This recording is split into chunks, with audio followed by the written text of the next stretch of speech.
Hey guys, welcome to the Genesis Offroad podcast. I'm Shane Smith, the founder of Genesis Offroad.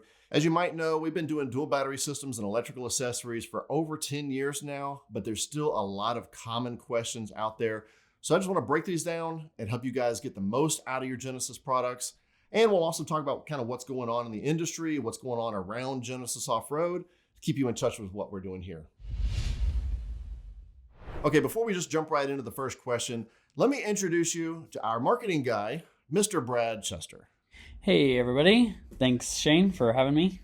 So Brad is going to be feeding us our questions that come directly from you guys, and we'll talk through it together. So for those of you who don't know Brad yet, Brad, like I said, is our marketing guy here. He's been with us for about a year and a half. Interesting story on Brad's background.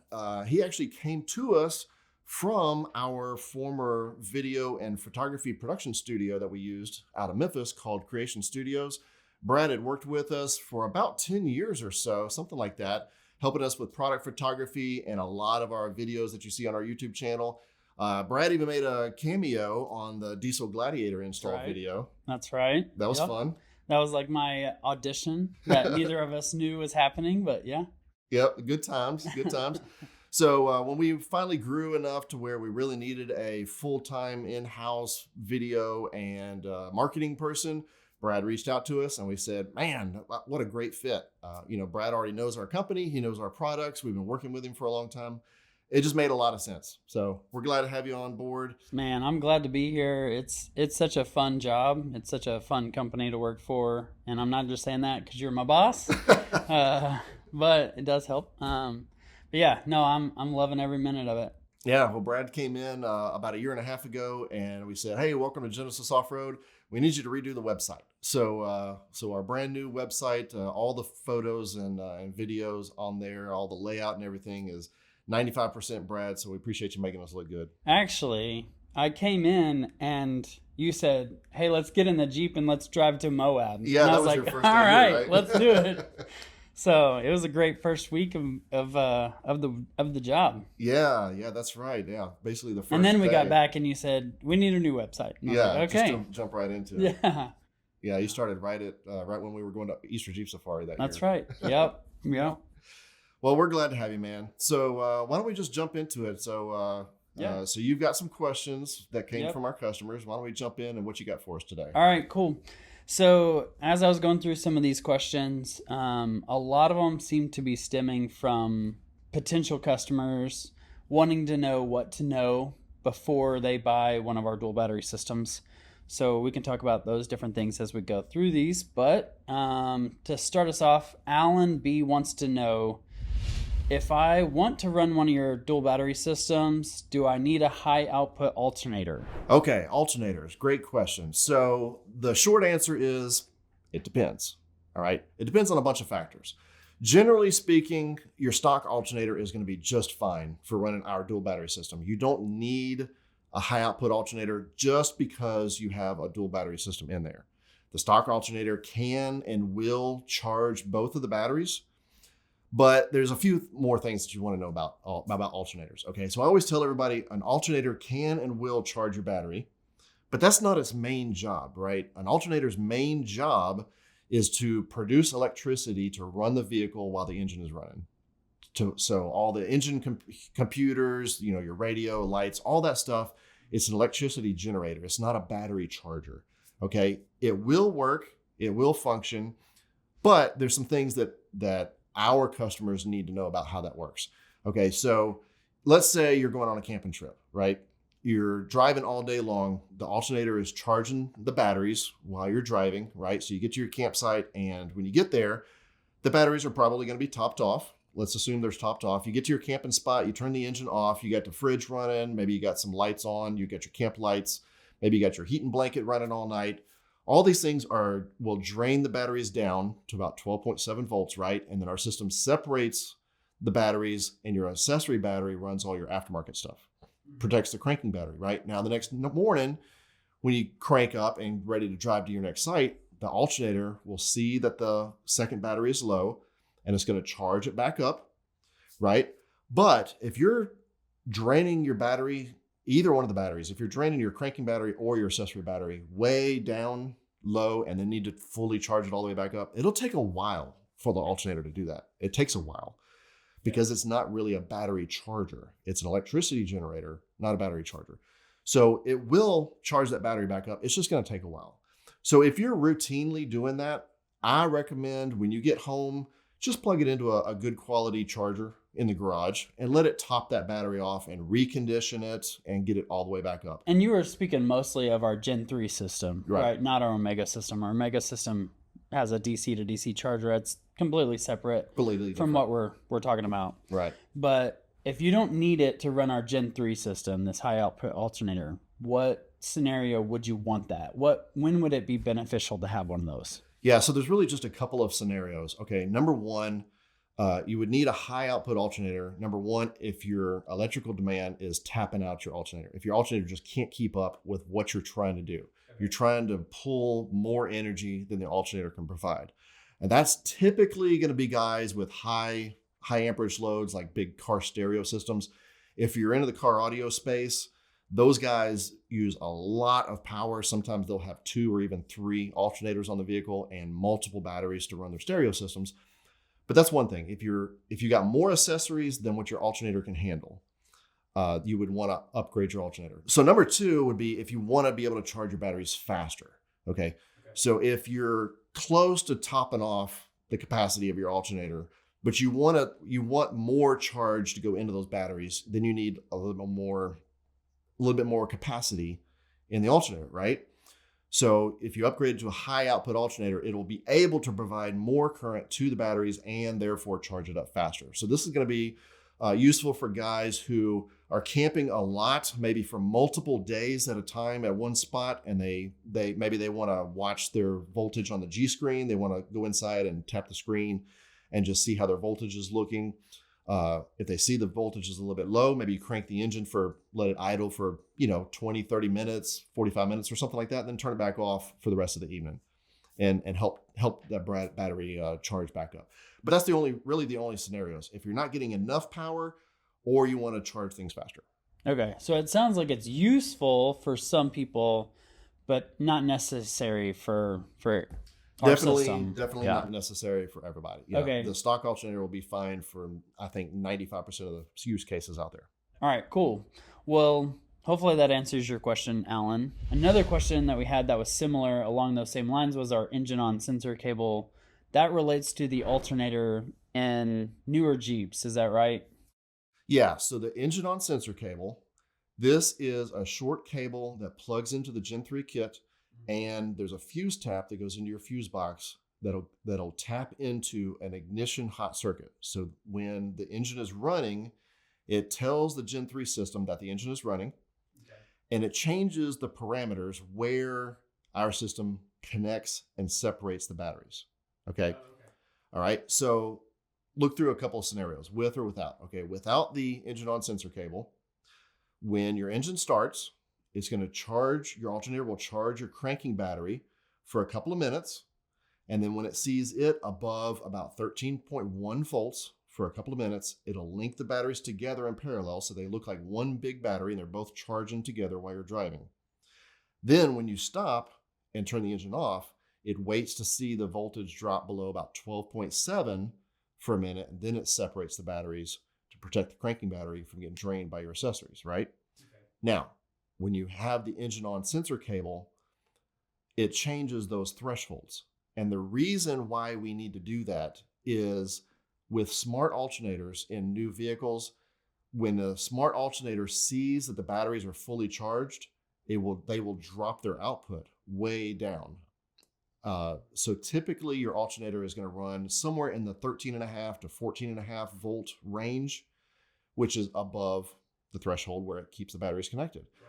But if the voltage on the alternator drops below 12.7, even while you're driving, then the Gen 3 system will see the voltage drop and think that the engine is off, and it separates the batteries while you're driving down the road. So picture you're on a long road trip, you got the fridge plugged in the back, the voltage on the alternator drops, the batteries separate, the fridge is running off the second battery all day long while you're driving and not charging the battery. So now we get to your campsite or your hotel, your fridge has been running all day and your battery is already low. Maybe it won't have enough power to last you through the night.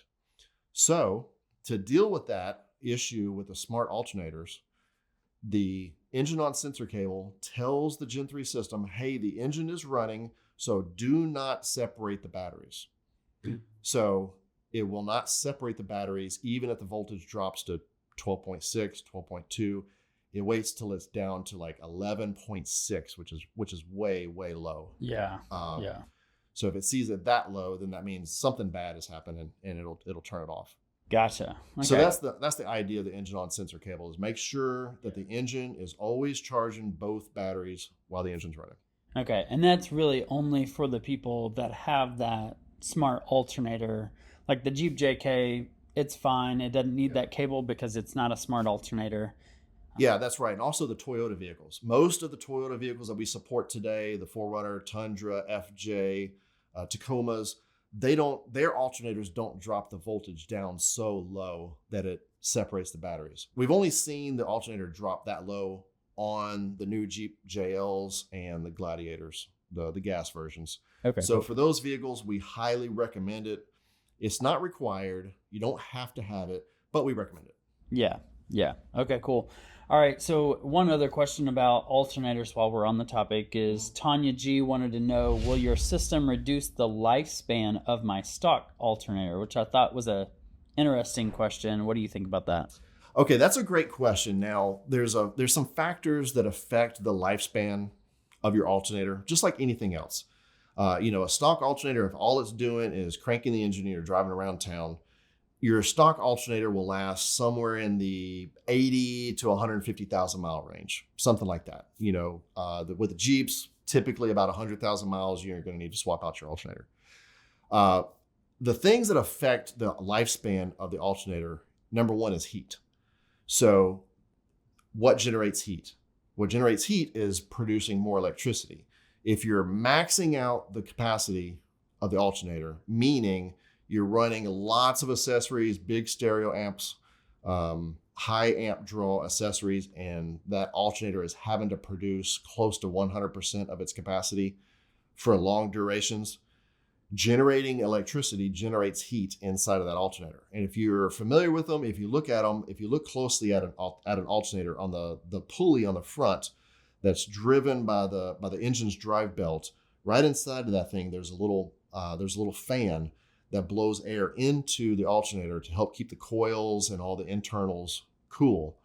So while you're driving at highway speeds, it's getting plenty of airflow through it. You're sitting idle and it's not getting as much airflow. You're pulling a whole lot of power. It generates a lot of heat.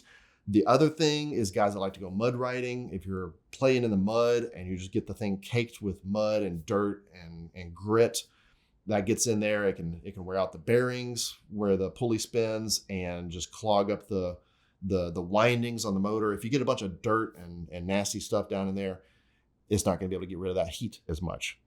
Okay. But just having a dual battery system in there is not going to affect the lifespan of the alternator. It has more to do with your use case scenarios and how much heat you're putting into it. Yeah. So it sounds like more accessories you're running, maybe you need to start considering a bigger alternator once you get so many accessories rather than the dual battery system. Yeah, it's like anything else, though. It's like anything else. It's the more you use it, the quicker it's going to wear out. Right. Same thing with batteries. The more you use your batteries, the Same with quicker tires. you're going to wear out. The more you drive, you're going to have to replace your tires. Yeah. The more you drive, the more oil you're going to go through. All those kind of things. The alternator is the same. So I would say, if you keep your alternator clean, you're not just burying your vehicle in the mud, and if you're not just tapping the thing out, maxing out its capacity, I would say don't worry about your alternator. Just drive your vehicle, enjoy it, do what you got to do, use your vehicle and enjoy it, and worry about the alternator when its natural lifespan ends. All right, so shifting gears a little bit is Billy wants to know the power requirements for our Gen 3 system. Now, in thinking through this question, I've heard it asked, a few times before, but I think what he's asking is how much power does our system need to operate itself? Okay. Yeah, so that's a good question. And I think this question comes from the older days of our older Gen 1 and Gen 2 systems Yeah. that needed a little bit of power to keep the batteries linked together. Now, our Gen 3 system is completely new. The smart battery combiner that's in there, it does not consume any power to keep the batteries linked together like our previous generations did. Okay. So in the past, our system needed about somewhere in the neighborhood of 50 to 100 milliamps of current to keep the solenoid energized in order to keep the batteries linked together. And then once it separated the batteries, that power draw would drop down around 5 milliamps, which is super, super low. But some people didn't like that it was consuming power while the batteries were connected and the engine was off. Right. So one nice thing about the Gen 3 system is it does not consume any power at all to leave the batteries linked together. It uses a little blip of power just for a few milliseconds to change the state. So from connected to disconnected, it uses a few milliamps of power to change that state and switch it to connected or switch the batteries to disconnected. Okay. Wow. But while it's disconnected or while the batteries are connected, it's not consuming any power. And that also means it's not generating any heat like our Gen 1 system did. So no heat generation, no power consumption to run the Gen 3 system. What about that little light that's on there? And there's like a green light when you have them connected, and the boost switch is on green. Yeah, sure. So that little LED halo around the boost switch takes about 1 milliamp, which is actually less power than your radio uses to store your radio station presets. Oh, wow. Or your security system uses for the security alarm, or your door locks for your remote keyless entry buttons, that kind of thing. So very, very low. Yeah, it seems like. And you don't really think about those, that often. Is like, I didn't know there was power consumption from just the radio presets in my truck. That's right. It's using a little bit of power to save that, those presets in the radio. Yeah. So it's typical for a vehicle to use somewhere in the neighborhood of 10 to maybe as high as 50 or so milliamps. If you're checking your voltage, your amperage draw on your batteries with the engine off, and you see it higher than that, that could be an indication that something is drawing power, but it's not the Gen 3 system. Good clarification. I love it. All right. Well, let's shift gears. Let's talk about a couple headlines real quick that have been in our off-road industry. Jeep recently announced they said that they were not going to bring back the 392 Hemi. Then they now say they are going to. What do you think? Is this a good path for them, or what? Yeah, I think it's good. I think it's good for the industry. I think Jeep probably saw a slowdown in the sales of the 392s because it's expensive. It's really expensive, right? Right. But there's a customer base out there for that, just like there's a base out there for the Ford Raptor trucks. I like that Jeep is doing kind of a high-end premium vehicle. I think it generates excitement around the brand. I've driven a 392 Jeep, and it's a lot of fun. I mean, it drives the way you wish your Jeep would drive. But in the before Jeep came out with the 392, if you wanted a Hemi engine in there, you would have to take your Jeep into a shop and pay to have an engine swap done. And it was about, I don't know, what, 20, 25 grand to get a 5.7 Hemi. Yeah. It would be about 30, 35 grand to get the 6.4 liter Hemi, but it's a lot of fun to drive. So I think Jeep saw that people were willing to pay that kind of money on the engine swaps. Yeah. And they said, hey, why don't we just make that ourselves? And, then people can finance it, right from the dealership, build it right into your monthly payment. Yeah. I wonder if they thought, or if they felt any pressure from Ford. They came out with the Bronco Raptor. If maybe they were like, well, we got to kind of stay competitive a little bit with them. Yeah, I think so. And I think it's good. I mean, I like that they're doing these high performance versions of, their normal cars. I think it's good for the industry. It's good for the enthusiast. It drives excitement around the brands. Yeah. I like it. I'm glad that they decided to do that. I don't know what their sales numbers look like. It's probably not, they're not selling 100,000 of these things. But they're selling enough to make it worth the trouble to them. So I'm glad they're doing it. Yeah. I hope Toyota does that too. Whether it's the Tundra or the Tacoma, Nissan teased us with the Tundra Warrior package a couple of years ago that was going to have a turbo diesel in it, but they never brought that to market, but it looked really cool. So I like that the big automakers are making these special edition high performance vehicles. I think it just pushes the industry forward as a whole. Yeah.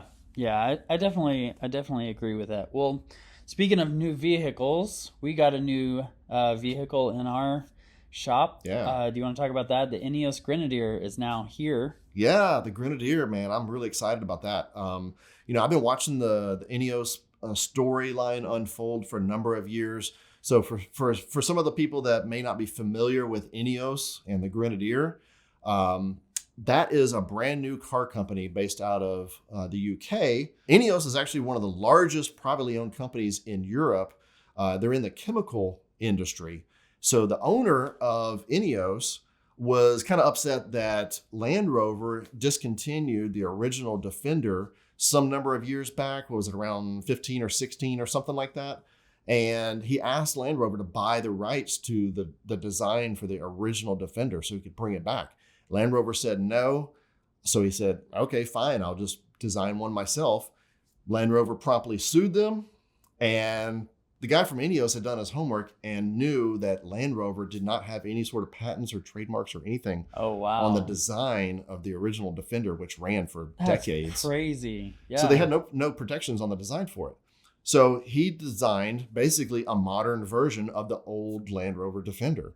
So I've been watching their story for a number of years. They launched it in Europe in late 22, and we got to see it. You remember we were out at Overland Expo West in Arizona last year that was May of 24, and we got to see them.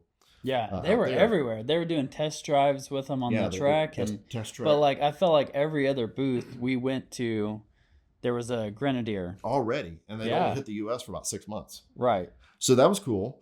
And you remember we were talking to a bunch of the vendors that had the Grenadier in their booths. That's right. They were saying the Grenadier parts that they were making were like their best-selling product line. Yeah. So that's cool.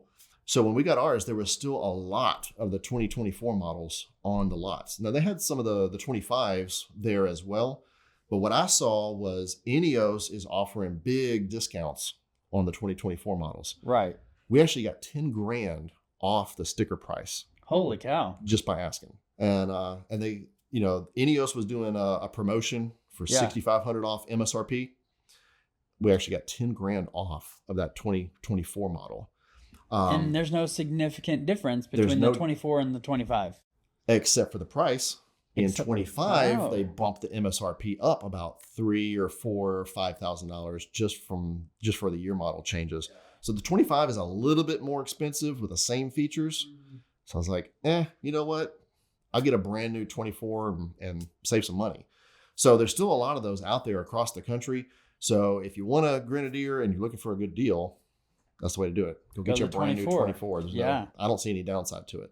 Yeah. But going forward, we're going to be doing the dual battery system on it. Because remind me, they were selling the dual battery system as a factory option, right? Mm-hmm. Or a dealership option?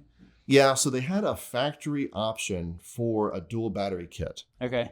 But I believe I heard that was discontinued for the 25-year model. Okay. So when I was on the Ineos website, speccing out, looking at all the options, seeing how we wanted to configure ours, what options we wanted, the dual battery system was not even offered on the Ineos website.